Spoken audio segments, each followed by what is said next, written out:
everybody, and welcome to the Fortress Comic News, episode 107. I am one of your hosts, Chris, alongside the voluptuous Mike.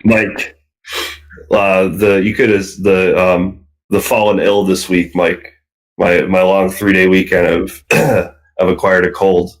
I passed it along. Last week I was the one that's sick, and then it went through the microphone and over to your state. And I'm very fortunate to have lots of people checking in on me to make sure I'm still alive, which is good because I live alone. So if I if I was to croak from whatever disease I have, you probably wouldn't know until you'd be calling me on Sunday to do the podcast, and that's when you find out. To be fair, if I don't get that text on Friday to be like, "Hey, who we interviewing this week?" I would get a little worried. Well, actually, I was prepared last week, but I don't think we talked about her. Anyways, we have an interview today, folks. And he's doing an awesome adaptation of 47 Ronin. It's on Kickstarter right now. You need to check it out. He has two names, but we'll call him Sam. Quinton. Yes. And keep that Kickstarter streak rolling. Yeah. He's under Kickstarter's WS Quinton. He's a writer, and so we won't hold your time too long with the news because it's a great interview, and we need this Kickstarter funded so we can keep our 100% success rate of Kickstarters. But we do got a lot of news. We do have a lot of news. I think we're gonna, stop talking about how sick I am, and we'll get right to it. So there's a big announcement for Hulu and Marvel, because obviously Hulu had to get in on the exclusivity of shows, right? Yes. And comic book stuff, because everybody's grabbing a piece of the pie. They announced not just one, not just two, but five Marvel cartoons, animated series, because cartoons sounds like it's for kids. All right, I get it. But so Chris's week just got a lot busier. Yeah. Because some of these are actually pretty interesting. One of them, Chris is very interested in. MODOK is getting his own animated series. Yeah, with Patton Oswalt writing it, which is fantastic. Yeah, that is like that right there. Jordan Bloom and Patton Oswalt writing that. That's going to be amazing. But I really hope Patton Oswalt's doing some voices for it, too. Oh, I hope so, too. Yeah, so we got Hit Monkey, written by Josh Gordon and Will Speck. Hit Monkey's a cool character, but I'll watch it just because this is all going to culminate soon, but we'll see. Yeah. Tigra and Dazzler show, written by Erica, Rivinoha and Chelsea Handler. Personally don't care for Chelsea Handler or these characters, so this one's going to be rough. They're all very strange characters. Howard the Duck, written by Kevin Smith and Dave Willis. This is actually the biggest news here, because Kevin Smith is doing Howard the Duck. I'm so excited. I know. This is going to be the standout, in my opinion. Yeah, hopefully it's like R-rated Howard the Duck, because it would make the most sense. These all were announced as like adult-themed animated series. So. Oh, really? Yes. Oh, God, I really hope we don't get a MODOK sex scene. I really hope we do. Anyways, and then we're getting the Offenders, where all four shows' characters team up to save the world. So it's a lot like they were doing on Netflix. They took their own spin on the Defenders. Yeah, this is it's like a parody of animated parody. So that's pretty interesting. I'm definitely going to check out Howard the Duck and probably MODOK. I'm really excited for these because more Marvel stuff is always great, in my opinion. But what I'm really excited for is that two of these sound really good, and I think have a chance to be really good. And it also means that I'm going to get way more MODOK merchandise in the near future. Yeah, now people are going to know about the MODOK. We had a bunch of show stuff going on. I'm caught up on The Flash. Basically, we're trying to. I think the season's going to get to like what we're trying to figure out is Zoom's like end game, because XS keeps going back to him for advice on like if she's basically listening to Eobard Thawne while he's in jail because he's helping her save the Flash in the future somehow. But he's got his own motive. We just don't know what the motive is. The show this week was basically Groundhog Day. Like she kept rewinding time to try to fix a certain incident that kept happening. It is cool that Eobard Thawne versus Flash is the villain again. Yeah, and I'm really hoping they set it up for the next season where we finally get, we finally get the Wells with blonde hair as the Reverse Flash, like the way it should have been. It's no body switching. It's no like, this is a good Wells, this is a bad Wells. Like this is the Reverse Flash we're supposed to get. I think at the very least we got to get him for the Crisis on Infinite Earths crossover. Because he needs to be a part of that somehow. I think so, for sure. Umbrella Academy came out Friday. I'm 3 episodes in. Chris, you're how many episodes in? I finished it. You finished it, so it was awful, is what you're going to say. It's the worst. No, so this was a comic that I fought reading for a long time, and then when I finally did, I loved it. And didn't even realize this was coming out until Friday morning when I'm at the comic shop, and the owner's like, "Oh yeah, dude, Umbrella Academy's out today." Went home, and it was one of those shows I couldn't put down. It's a rare occurrence where I think I like the show more than the comic. Yeah. Really great family dynamic. Whoever was in charge of the music, all the music throughout the series is just spot on. Really great. Action sequence are good. Just everything about it. The CGI, the monkey CGI for the Monkey Man guy, like, man, Netflix has a lot of money. Is all this show telling me. I highly recommend this, even if you're not a superhero person, because it's superhero adjacent. Right. But I really, really enjoy this. And also, if you have not read the comic, Comixology is doing a sale right now on the entire series. You can get the entire series for under $20. Do it.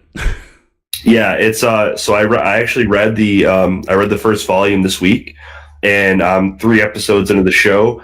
And like you said, I actually like the comic's really good. The show is better than the comic, only because the comic kind of touches on parts of the story and the characters, but the show really, I mean, they have to drag it out because it's 10 episodes, but they don't drag it out in a bad way. I mean, there's all these characters that you meet within the story that we're actually getting a little more development with, and I think it's cool how they're kind of doing more with the whole time travel part of it and the consequences of time travel. I could see that coming up only a few episodes in, but they're not just like hand waving over the fact that one of them has time traveled, which is a vital part of the plot, anyways. But so I haven't read Volume 2 or what started at Volume 3 yet, so I don't know how much of Volume 2 was implemented into this series.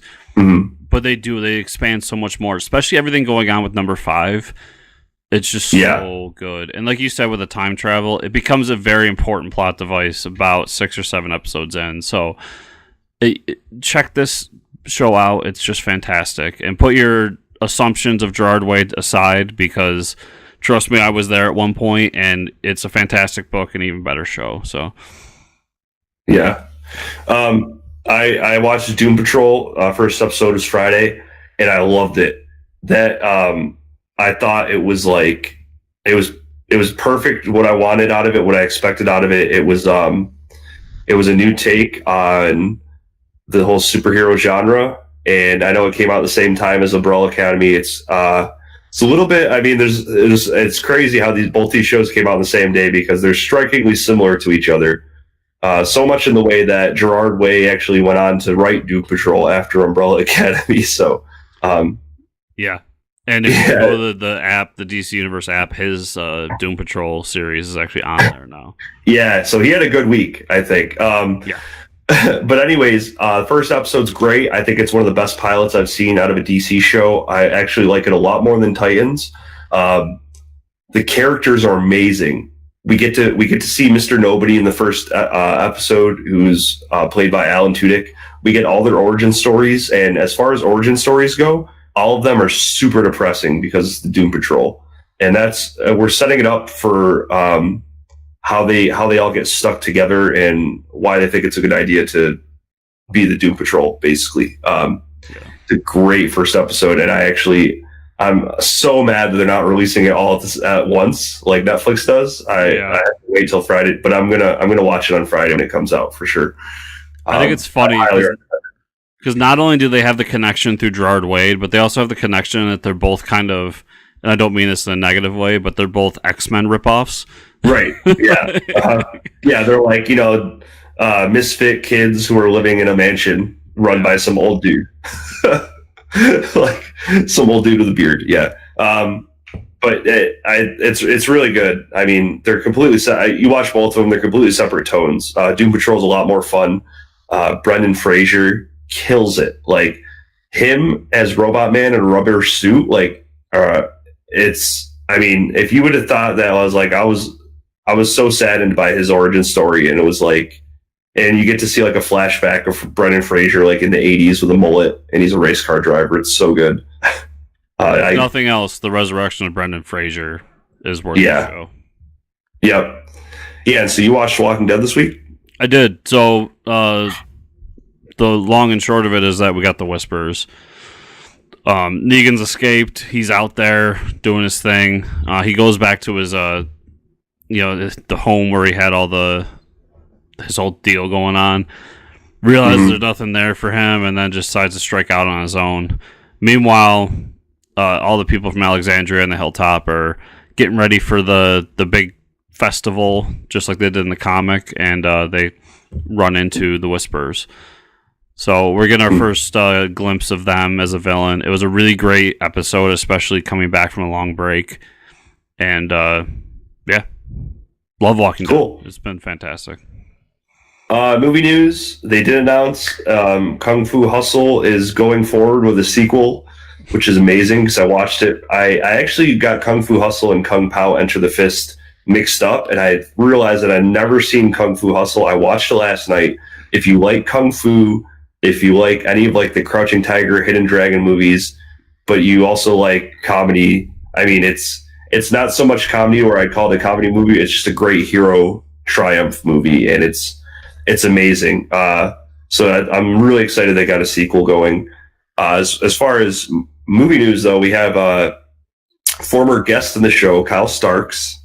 Very recent guest. Recent guest. Fairly recent, right? I think it was last episode. 2 episodes ago. 2 episodes ago. And he's Paramount has announced that they're adapting his Kill Them All for a movie. Yeah, never read it, but congratulations to him. Yeah. After talking with him and after reading his stuff, getting ready for that interview, I'm down to read more of his stuff. So. Yeah, for sure. Also, this Batman versus Teenage Mutant Ninja Turtles animated movie announced, which I could see that because it was fairly popular as a comic when it came out. Yeah, it's so weird though. Like I just recorded some chunk of episodes for the Bat Friends podcast, and Joe, our mutual friend, is a huge Turtles fan, and we were talking about kind of the fall and rise of the Turtles, even in like the past couple of years, how they shut down that show and then they brought back this new one that nobody likes. Right. But then like they're thrown into an injustice and they got these crossovers. Now this movie's announced. Yeah, it's really weird. It's like it's like they're setting them up for like another reboot here soon, because also announced that wasn't in the notes, but Netflix is doing like a couple of TMNT movies coming up, so it's really weird. I think they're trying to really just kind of bring them back to kind of a darker route, and realizing that the people that are really interested in the Turtles are adults that grew up with it. Yeah, for sure. And to adapt this comic into an animated movie is such a great idea. So yeah, I think so too. Because I actually read the first 4 issues, and it was awesome. If you like Ninja Turtles, if you like Batman, this is the thing for you. Yeah, I've read both volumes of this and the one that mixes the, not the most recent Turtles show, but the one before that with Batman the Animated Series, and they're all just really good. Lots of fun.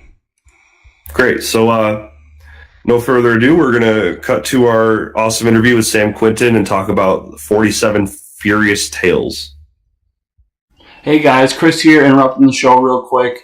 Remember, if you want to show your support for Force Comic News, head on down to patreon.com/ForceComicNews, where just $1 a month gets you access to our Slack channel, where we can talk comics all day and all night, and exclusive Patreon podcast that we're uploading very soon. A series of games that we play with all the great guests we have here on Force Comic News. You're going to get one of those every month. and just $1 a month gets it for you. So remember, that's the best way to show your support there and to help a growing community and to be a part of it with us. So everybody, thanks for your support, and on with the show. Welcome back, everybody. Today we got another very special guest with us, the writer of an upcoming comic and currently on Kickstarter, Mr. Sam Quinton. Welcome to the show, Sam. Hey guys, thanks for having me. Hey, welcome, dude. So before we get into, I want to talk about 47 Furious Tales for sure. But before we get into that, we like always to talk about the origin story of have you liked comics your whole life? What got you into wanting to write a comic? So you want to start there? Yeah, I actually cannot remember a time I did not have a comic book. Great answer. I really can't. When I was very little, living in Mississippi, and we're talking like 3, 4, or 5 years old, I used to watch the old black and white Superman cartoons. This was the early 70s. And my mother, my grandfather, my dad, people would get me the little comics. And at the time, they were about a quarter, a little bit less. It was, much cheaper days. Yeah. And so I would have little Superman comics. I couldn't read at the time because I was, like I said, 3 or 4. And I would always just follow along with the narrative through the visuals. And when I learned to read when I was 6, 7, whenever that happened, I still kept up the same thing. And I can remember when we moved up to Idaho, it was a very different world up there from when I was living in Mississippi. But we went to the grocery store and they had a rack of comic books. And so my mom and dad bought me a comic. And so I had that with me through that transition. And every time we would move as a child, so my mother worked for the federal government, so we moved quite often with her job.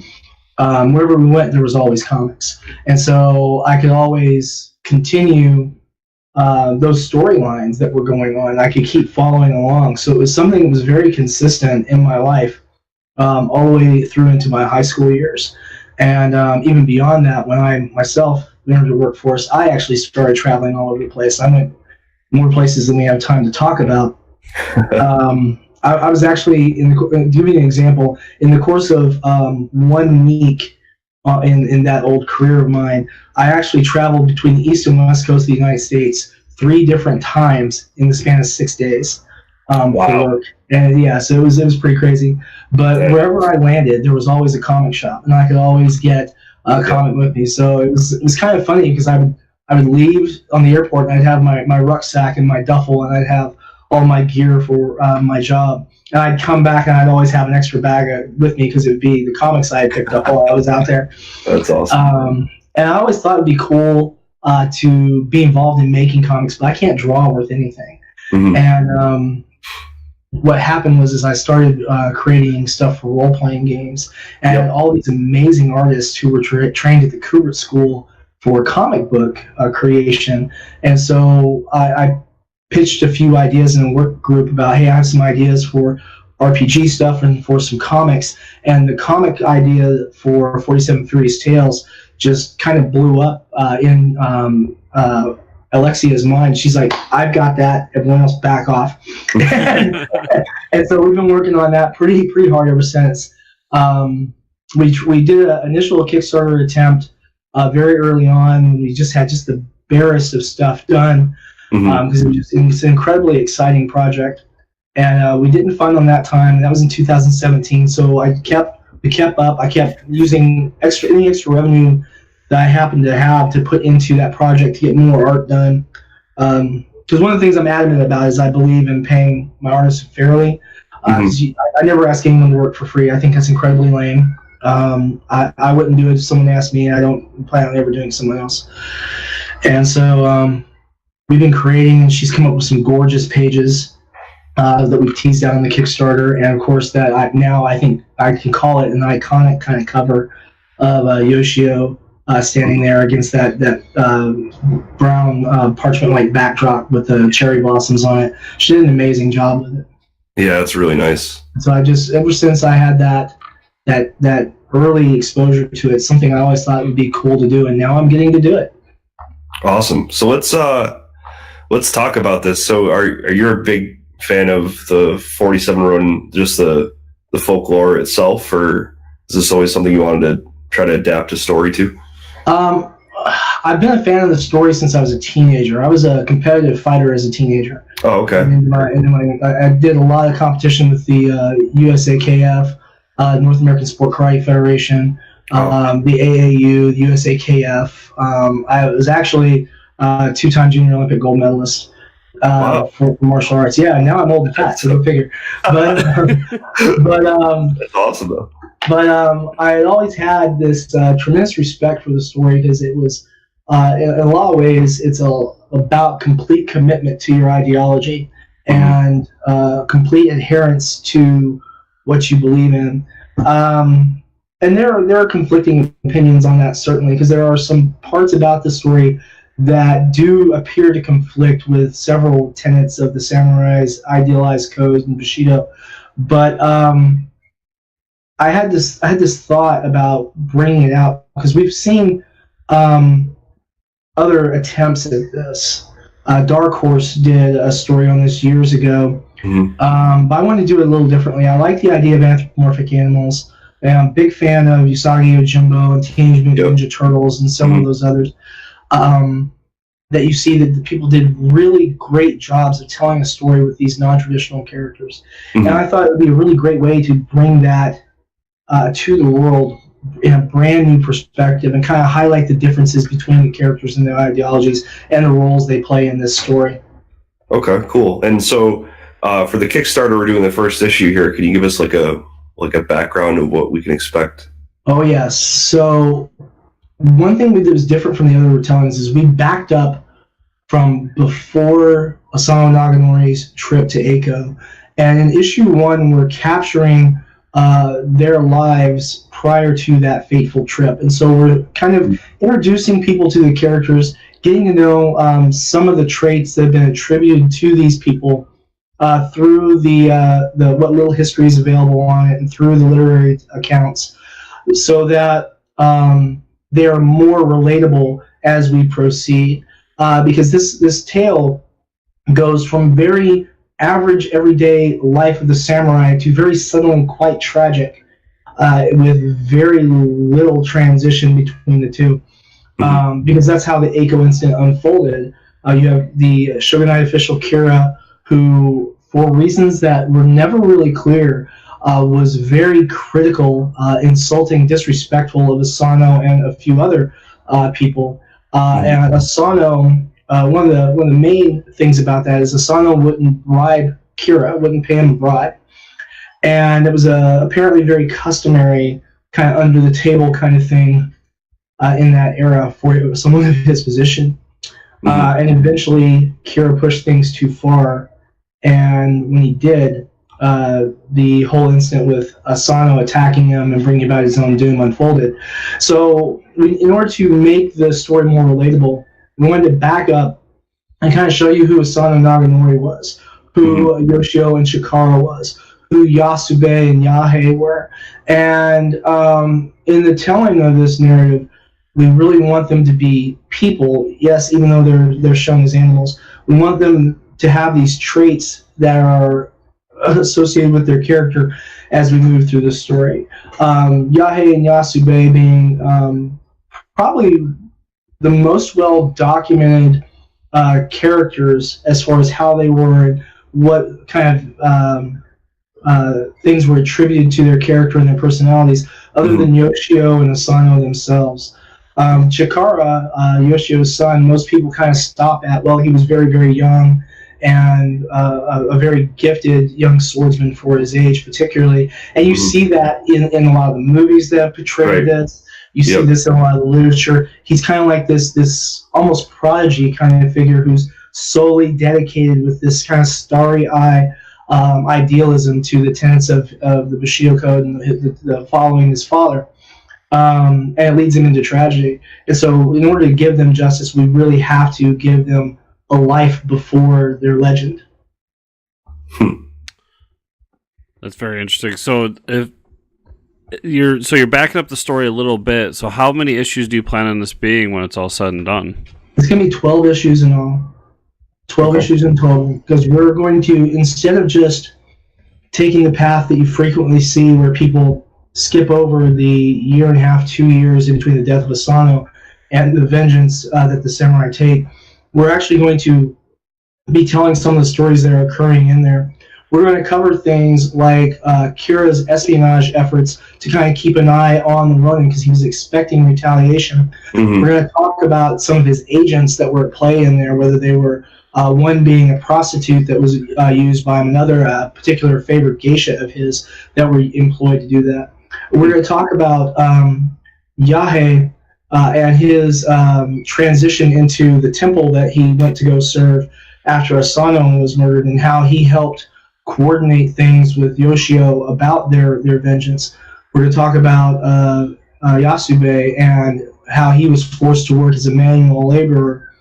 Kusanaman, whose name I just completely butchered, and how he doesn't get a lot of attention, but the simple fact of the matter is, if it weren't for him and his contributions and the extraordinary measures he undertook to gather information that was critical to the success, the Ronin would not have succeeded in their quest for vengeance. They simply would not have been able to gain the advantage of surprise in their assault, and they would have been horribly forgotten for it, if not for those extraordinary measures. And we'll tease out more of that as we come out into those issues. But we're trying to get as much of the historical record and the literary accounts of the individual occurrences into it to make it more of a full story instead of just making it a short, well, this is them, then he got killed, they got mad, and then they killed Kira. We don't want to do that. Right. We want to really give you some teeth to it, some passion for it, and show some of the hardship that these men and women endured in this tale. So how much thought and just time went into choosing the different animals that the characters are going to be, and why did you go with the main character in this is a squirrel? Right. So where did that come about for you? Initially, they were all going to be squirrels, but Alexia brought up a really good point that it would be hard to differentiate characters in the tale. And so that's a problem you see in superhero comics and other comics as well. And so if you'll notice, every superhero usually has their own particularly different superhero costume. Even teams that have something similar, like the X-Men or something, they'll move the X around on them. They all are very dramatically different in their appearance. Their abilities are always wildly different, and that makes it easier to differentiate between them. And so we decided to go ahead and change it so that we would add different animals to kind of accentuate some of the traits ascribed to those characters. And so for Yasube and Yae, we went with foxes because they are a stronger, fiercer combatant than what we attribute to a squirrel. For Kira, we went with a rat because we wanted the negative undertones that are typically associated with rats, however undeserved those may be. We're kind of dumping on rats a little bit, even though a lot of people keep them as pets. Yeah. And so we isolated him uniquely that way. Our bandits, we went with monkeys, and we did that because they are an entirely separate element outside of the structured relationship with the Japanese society at the time. Yes, they exist, but they didn't fall into the societal structure of your tenants, your feudal system. They were outsiders preying on the system, and so we needed them to be separate and distinct. Mm-hmm. And then for the characters that remained as squirrels, we took Asano and modeled him after a native Japanese squirrel. And then Yoshio and Chikara are modeled after another species of squirrel, both after that, with one looking basically like a younger version than the other, to kind of highlight their relationship between the two and make it a little more intuitive to show that there's something special connecting the two of them. In this case, a father-son relationship. And so the time involved, we managed to hammer that out over a couple of weeks. After we decided to say, yeah, we can't do all squirrels because that's just going to be crazy. Because you never know, especially in some of the big battle scenes, who was fighting who. Yeah, that's tough. Yeah, I mean, imagine anytime you've seen like multiple members of the Justice League fighting, right? Right. You can really tell them apart. But now think about, whenever you've seen a lot of the X-Men fighting, and if it's in a big panel with a lot of action going on, it can be very hard to pick them out, because the uniforms are usually similar in a lot of regards, and so you have to spend some extra time to say, okay, hey, is this, who is this, who's this, who is this. And in the thick of things, it can be a little difficult. We want things to be a little more clear, a little more readily digestible for the people who are reading the comic. Because you want the action to flow and for it to be a very fast-paced kind of story when you read through it with a lot of nuance underlying it. And I'm looking through the Kickstarter right now, and as far as Kickstarters go, it's really affordable. You're doing $4 for the digital comic, right? $15 for a signed copy of the regular comic. Hold on one second. We have a guest. Yeah, special guest. Special guest. Oh, he muted himself. Yes. She wants to say hi real quick. Can you say hi? Hi. This is Little Willow. Hi, Willow. My youngest, who's also going to be the star of her own comic, which I'm developing right now, titled appropriately enough Super Willow, which is about the daily struggles of preschoolers and kindergartners, and then them dreaming of being superheroes at night. Okay, so that is awesome. So why don't you go on, baby? I'll let you talk in a little while. Okay, go on. Go on, your time. So yeah, she's getting her own comic. Oh, awesome. All right. Well, before we talk about Super Willow, we have about 4 days to get this back, right? Is there 4 days left? Yeah, it's ending on the 21st of February, 11:30. It's either 11 or 11:30 p.m.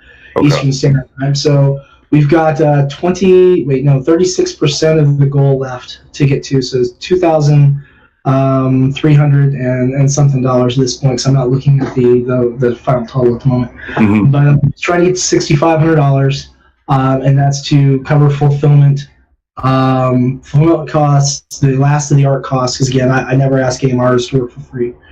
Mm-hmm. And to get that, we're actually making sure we have enough so that Alexia can take time off from her day job to dedicate explicitly to this title, so we can get the rest of the pages done.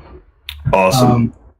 Because you don't want your artist trying to do 8 hours of work after 10-hour days of commutes and 8-hour shifts and all that, because it'll impede their work and it'll frazzle your artist, and you don't want people giving up. You want them to have the time to create the best they can. So, for sure. And you can find this at Kickstarter.com / it's 47 Furious Tales, right? Yeah. Right. It comes up on, and get right to it, Kickstarter.com, and it's under 47 Furious Tales issue 1, a comic about the 47 runner. You can also find it under me, WS Quinton, and you'll find that this is not my first rodeo on Kickstarter. I've got some experience fulfilling stuff for RPGs and stuff like that. So breaking into comics is fun. It's a little difficult because it is a little different. It's much more art intensive than your RPG books are. Yeah. But by the same token, it's also, I think, very rewarding because you get to tell your whole story, and this is a magnificent story that I can't wait for the world to read. Awesome. Well, thanks again, Sam, for being on the show. We really appreciate you stopping by, and we're hoping to get this project funded for you, so we'll be sharing it on our page too, for sure. Yeah. Outstanding. I appreciate that. And we actually went and got, this is just one of those silly little things that you do. We went and had the mailing labels made, right, so that we can get the shipping handle. And one of the things we did is we used Asano Naganori illustration for him for the mailing labels on it. So we've got that already. We're basically prepped to succeed. So we just have to succeed, so we can go ahead and get it done and get it out. Awesome. Looking forward to it. So yeah, everybody definitely go there and check it out. It looks like a really great book, and personally, I can't wait to get a hold of it. So good luck to you, and Thank you. Hopefully we can have you back for whatever the next comic is that you're about to publish. Sounds like the Super Willow is going to be probably later this year, but I've got a comic anthology this summer as well from various freelance contributors who've been helping with RPG books. I'm kind of doing it more as a favor to them than anything else, and we'll be launching that this summer. Awesome. Well, we'd love to talk about it when it's ready. So thanks again for being on the show, Sam. Thanks, guys. And we're back. Awesome. Great interview. guys, we got 4 days left. It'll probably be 3 days by the time we upload the podcast. Please check this out. Just for $4, you can get the digital issue. And I have the page up because at the end of this recording, I'm probably going to pledge myself, and I think Chris will too, if he hasn't already. I already have. But yeah, check it out. It's it's a book about squirrels. Of course, I pledged. Yeah, I should have known. It's a super affordable book too. Like a lot of, I do a lot of Kickstarter comics, and usually the print ones, like even the digital ones, start at like $6-7, and the prints are usually 10 to 15. I think his digital was like $4, so it's it's well worth $4. Check it out. Yeah, for sure. All right, well now we're gonna get into the comic book news. This is pretty cool. I didn't know this was happening. Gigantic Brewery is making 6 Hellboy-themed beers for their 25th anniversary. How do we get there? When is it happening? Yes. And I actually checked out the labels. You should, if you're into craft beers, and if you're into Hellboy, check out these labels, because it looks like Mike Magnola is doing the art, because it's like copy paste his art on these. So I don't know if they had to pay for some trademarking or whatever. They're not going to be a cheap beer, that's for sure. But yeah, they look really cool. I'll see if I can get my hands on them. Yeah, I've already contacted the company doing it, and I'm hoping to get a response because I want to do a video with it, and I want to get YouTube as well. But yeah, this is really cool. I like. Yeah, if we can get them on the podcast, for sure. I'll try that as well. Yeah. Yeah, and then we could all drink beer together. Oh, hold on! I just had an idea. Like, what if we? How you do like Chris's Comic Corner? Mm-hmm. Like, what if we do Dead Show? I don't know, like Mike's comic beer reviews or something. Like, you got to find comic book themed beers and I review them. I would do that.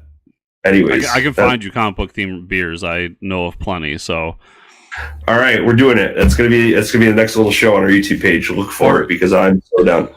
Or if you want to do just comic book themed booze, I can help you there too. I mean, hey, and the only way to truly experience or rate the booze, you have to like be drunk off of it, right? Is that we'll figure this out. I have a very nice wine here. I don't know if wow, yeah, Walking Dead wine. I have 2 of them. We need to set some rules. I don't drink wine, so neither do I. But I also have. That's why they're unopened bottles of wine. Speaking of Hellboy, what else do you have? The Hellwater. Oh, you actually have the stuff you do shots of. So, isn't it pretty gross? Have you tried it? I have not, because I'm not a big fan of cinnamon whiskey. But I had to have. Yeah, me either. That's like just the smell of it makes me want to bomb. But. Anyways, back to the comic. Enough about booze, kids. Let's talk about comics. The McFarlane Toys is announcing in 2020 they're going to be doing all the DC Universe toys. That's huge. Yeah, that is. That means we're going to get a lot more than we have now. And good toys. And good toys. Like, DC makes okay toys. Marvel even makes okay toys. McFarlane makes really nice toys. Yeah, I mean, McFarlane makes the stuff that people are collecting, like the Walking Dead toys that everybody's collecting, all that stuff. They know their business for sure. So I think that's going to be a huge positive thing for DC. So they announced, DC also announced 25-cent issues of DC Nation called The Year of the Villains, and the stories they have are written by some pretty big names: Scott Snyder, James Tynion IV, and Bendis. And the art too. The art has some great names: Alex Maleev, Jim Chung, Francis Manapul. Oh yeah, Francis Manapul. Sorry, that was cut off in my notes. Holy crap! These are some big names. Yeah, so 25-cent issues. Come on. So I believe, was it last year, 2 years ago, where they did the DC Nation that had the Tom King story, the first Bendis stuff, and might have been last year, or I think it was last year. Yeah. So I think it's gonna be something like that, because you can tell we got Scott Snyder and Jim Chung, so we're getting a Justice League story. I'm assuming. Yep. We got Bendis and Malieve, so I'm assuming we're getting a Superman story. And Manipal and James. I think Tinian's a part of Justice League. I don't know what Manipal's doing. That's the kind of case there. Is it Detective Comics? But maybe. Yeah. But this year the villain is supposed to like jump into what DC's doing over the summer. So I don't know if they're doing another event or if it's just going to be something that kind of goes through the theme of all the books moving forward or what the deal is. But 25-cent issue with some great creators. I'm down. The last one was really good. So yeah, I mean, I could have 25 cents. Come on, that's basically free. And I believe it's launching right before Free Comic Book Day. Also. Oh, what? Yeah, it's like, okay, you get these free comics, and I'll throw me a quarter, and you get another comic. Batman, Teenage Mutant Ninja Turtles crossover Volume 3 announced, coming in May from James Tynion IV, and Freddie Williams as the artist with Kevin Eastman attached for the art. So there we go. They're trying to push this Batman Mutant Ninja Turtle stuff. So. Yeah, third and final volume apparently. So, Tom Taylor teases a new DC book called DCeased, and that's DCeased like DC East. Oh God! But it's looked to be a zombie comic set with DC heroes, and Chris's wallet just got a little thinner. Yeah, the promo image was Superman flying over top of a city that looked to be rioting, and it looked kind of like some of them were zombies, but we couldn't quite tell. Maybe for whatever time. I'm okay with this, but like, can you tie it to Black Hand in the like? Don't just make DC zombies for zombies' sake. Like, it has to make sense. I think like Don't remake Marvel Zombies with DC. Like, Marvel Zombies was a one-time thing, right? And nobody but Kirkman can pull that off, right? Don't try to do that. That's all I ask. Please no. Okay, DC cancels Vertigo title Second Coming from Mark Russell. Russell is actually given the rights to the book, and he could publish it with another company. So I guess it's not all bad. Maybe there's some creative differences there or something. No, there was actually I think we reported on it a few weeks back, but there was a religious group that was really mad about this. Oh, okay. So I have multiple issues with this. One, I just think the reporting on this was really sloppy. Mm-hmm. And the original reports was talking about the book as published by DC. And while they're not incorrect, it's a Vertigo book.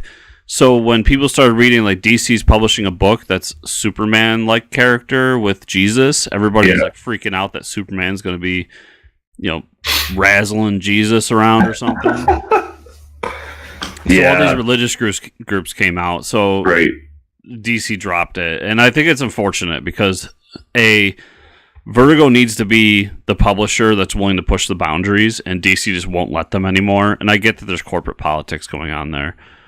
But I like this because Mark said on Twitter that, there's no hard feelings here, but editorial from DC did say, like, you can't do this, that, and the other with it. And so he had to take out a bunch of stuff. Well, now he gets to bring it somewhere else, and he can do whatever he wants with it. Yeah. So we're going to get the book that Mark wants, and the book that was kind of edited to death. So we'll see. Yeah. Marvel announces Savage Avengers coming in May, written by Jerry Dugan, artist Mike Deodato Jr. The team for this is the most interesting part about the Savage Avengers. If you could have a Savage Avenger group, who would it be? Well, this is who it is. Wolverine, Punisher, Venom, Elektra, Brother Voodoo, have no idea who that is, and Conan the Barbarian. Fuck yeah. So like, all of them make sense to me. Like, they're all pretty savage and almost like anti-heroes, right? They're all basically anti-heroes. And then you have Brother Voodoo, which I don't really know where he's from. But he's a New Orleans poor man's Doctor Strange. Okay. what's strange here, like when I first saw this, I'm like, this is the wackiest fucking thing I've seen in a long time. This is like Dark Reign era Marvel wackiness. But I'm so excited because Jerry Duggan's writing it. Yeah, it's gonna be great. Yeah, but what's big here is that this kind of confirms that Conan's coming to the Marvel proper universe. It was said that he was going to kind of pop in, and we didn't know what was going to happen, but it seems like he's sticking around if he's going to become an Avenger. So, right. Yeah, I would assume so, right? I mean, come on. Yeah. Okay, let's talk about what we read this week. Yay, comics. So I was very surprised. I thought Hit Girl was ending. Little did I know they moved it on to Hit Girl Season 2. And not only is it Hit Girl Season 2, it's written by Kevin Smith. So I heard this story from a different point of view the other day. Really? Yeah. So I'm back on to Hit Girl on my pull list. And it's awesome. Kevin Smith is writing Hit Girl, and little bit of a touchy subject, but he sets her up for going to Hollywood. It's basically, I mean, it's like the plot to Jay and Silent Bob Strikes Back, because they're making a movie about Hit Girl. Fantastic. And she's a little pissed off about it. So she's going to Hollywood to kill all the Hollywood people, I think, is basically what the story's about. The book starts off with like a school shooting, though, which is kind of like, oof. But, and then it ends on that note. So I don't know. Kevin Smith like starts off with a whole bang of like, okay, this is that's one way to start a book. But, yeah, it was really good. So I'm back on the Hit Girl train. Wonder Twins. You read Wonder Twins this week? I did read Wonder Twins. What a great book. Was a lot more adult than we thought. Yeah. Especially when there's a lightning storm. Apparently everybody in the everybody on their Earth, just that's when they all mate and just get it on, is during lightning storms. Yeah, that was a very strange moment, but it was fun at the same time. Yeah, it was like, then it was like we live in a very boring society, and then when the lightning hits, everybody just starts like having sex in the air. It's like, okay. And then they kind of like said like, yeah, because the women in the culture, like Wonder Girl, they can transform into any animal, right, or something like that. Yeah, I think it's all of them. So he's like, yeah, they transform into animals, and everybody just has sex. And I'm like, well, are they having sex with the animals? Like, I don't know. There's some like bestiality hand waving going on in the Wonder Twins. Anyways, but I mean that's besides the point. It was a really good first issue. It was a lot of fun. I had a lot of fun reading it. I thought it was a great perspective of watching the Justice League do their day to day, and how some of these villains could be like easily defeated. I mean, you could bend the rules to your own will, and we're getting like a view of the Justice League and Earth society, of like everyday society, from the view of like alien teenagers, which is pretty cool.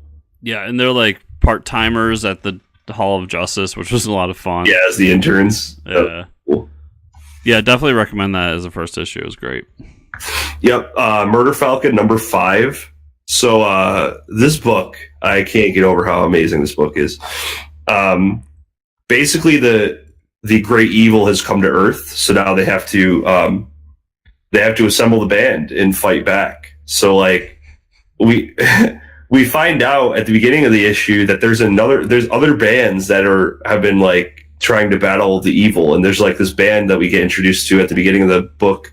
They kind of look like Kiss. All their faces like painted, but they get destroyed by the great evil. And the lead guitarist / singer has like his name is, I think they're like some Swedish metal band, but his name's like Hjalmar, and their name of their band's Whisperwoods. So he basically has this giant like tree like group thing that's like the size of Godzilla, and that's what his like companion is, because each instrument comes with a companion, and so he has a giant tree thing. It's awesome. And he's like, at the end, he's like, I'm going to team up with you. We need to fight together.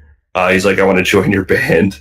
So like we keep finding out about more and more of these like companions and instruments out there, and it's like, I can't get enough of this book. It's so metal. It's like over the top, ridiculous. All that battle is happening while he's the main character is trying to rekindle his relationship with his ex.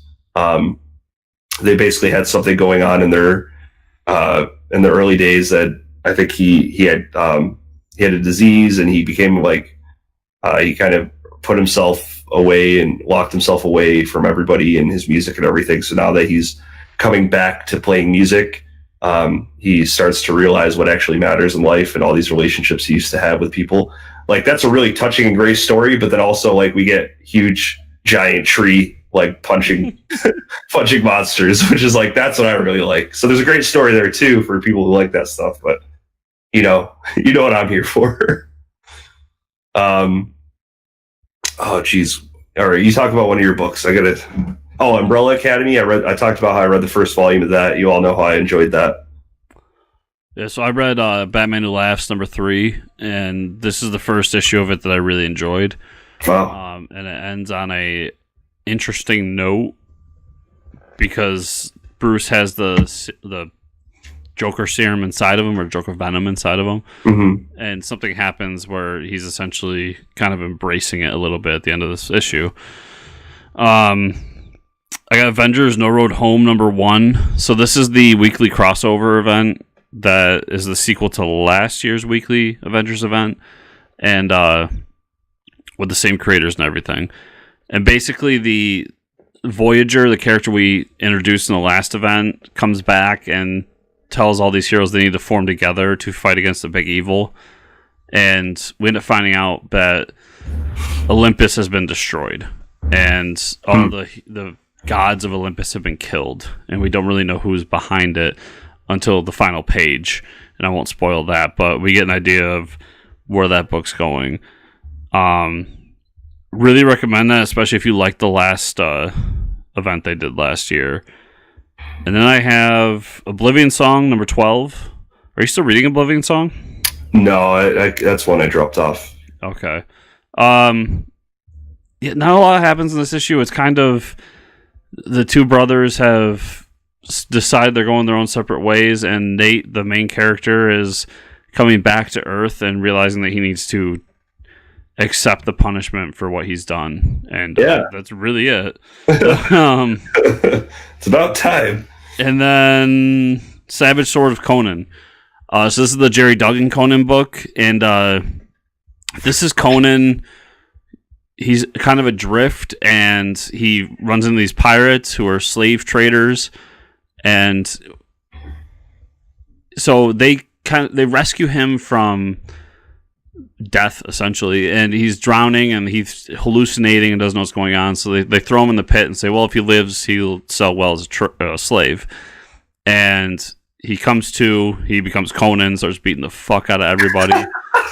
Realizes that the awesome. Captain of the ship is like a serpent man, and attacks him, steals a chest, and like runs away. And that's the entire issue. I love that description. He's like, he throws him in a pit, he comes out and beats the fuck out of him. I actually have that issue. I haven't read it yet though. Yeah, I'm really starting to love Conan as a character. Like, it's very one note and very like what it is. Yeah. But they're just fun books. Yeah.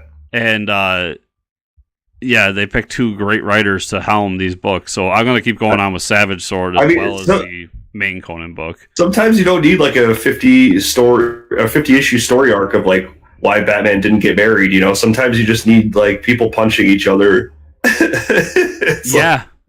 It's like fighting a snake man pirate thing. It's like sometimes you just need that. Yeah, that's awesome.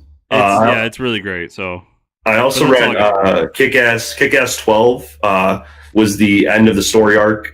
She basically fights this giant Juggernaut style character, and she can't punch him or anything, so she ends up like throwing him in the swimming pool at this like drug lord's mansion that she's at, and he sinks to the bottom and drowns.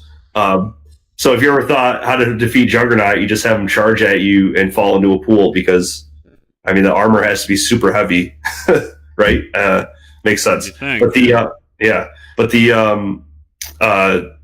end of the story, she kind of buys off all of the all of the henchmen that the crime lords are buying. So she pays them more, and she actually becomes the head of the crime syndicate, I guess. So that's kind of where they ended it. Like a head of the crime syndicate, but in a good way, I guess. Not so sure. But yeah, so that's where that ended, and yeah, that's what I had to read this week. Cool. So, Mike, where can people find you on the internet? Find me at Fortress Ricker on the Twitter. Chris, where can they find you? Why, they can find me at Fortress Chris, or you can go to fortresscomicnews.com, where everything Mike and I do is posted right in that handy dandy website. Oh, and for a special treat for all the people that stayed after. Oh. You probably already saw what I bought myself for Valentine's Day. I did. Oh, it's gone. It's gone. Okay. You're gone. Oh, no. Oh. You know what that is? First appearance of Deathstroke? Yeah. It's the first appearance of Deathstroke, everyone. It's Noon Teen Titans #2. So had to buy that one for myself, because sometimes you just got to treat yourself. I got a Reese's peanut butter coffee mug. Ooh. That's pretty nice though. You love your Reese's. And you love your coffee. I do. Very much. So everybody, if you're listening to us, make sure to review us on iTunes. He just said it like, I don't know if nobody can see that, but like he was just like, he had to take a moment to just stop and think about like Reese's and coffee. Like that was just, he had to take a moment. But yeah, so everybody, don't go out and buy the Reese's peanut butter creamer. Just save yourself some time. Yeah. And if you're watching us on our YouTube, you can give us a thumbs up down below and subscribe to the channel. So everybody, thanks for listening, watching, whatever you're doing right now. And we'll see y'all next week. See you next week.